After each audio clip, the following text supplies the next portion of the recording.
ہوا کی لہریں بند کر تو کھڑکی نہ کھٹکا، میں بند دروازے میں طوفان سمیٹے بیٹھا ہوں۔ تشریح: اس شعر میں شاعر اپنی محبوبہ کو پیغام دے رہا ہے کہ میں اپنی بیوی کے ساتھ بیٹھا ہوں، اس لیے مس کال مت دینا۔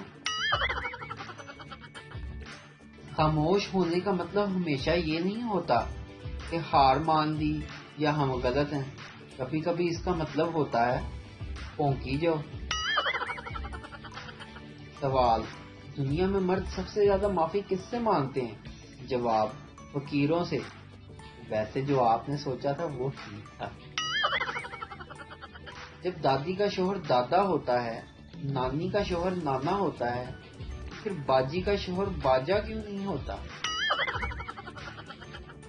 باس نے خوبصورت سیکرٹری کو کام پر رکھا، مگر 10 دن بعد ہی باس نے 27ویں منزل سے آفس کی کھڑکی سے کود کر خودکشی کر لی۔ انسپکٹر: اس وقت کمرے میں کون تھا؟ سیکرٹری: جی میں تھی۔ انسپکٹر سیکرٹری کی طرف محبت: آخر ہوا کیا تھا؟ سیکرٹری: وہ بہت اچھے انسان تھے۔ ایک دن انہوں نے مجھے 2 لاکھ کا لباس تحفے میں دیا، پھر ایک دن انہوں نے مجھے 15 لاکھ کا ہیروئن کا ہار لے کر دیا، پرسوں ہی وہ میرے لیے 10 لاکھ کے ہیروں کی انگوٹھی لے کر آئے تھے، یہ دیکھو میری انگلی میں۔ انسپکٹر: پھر؟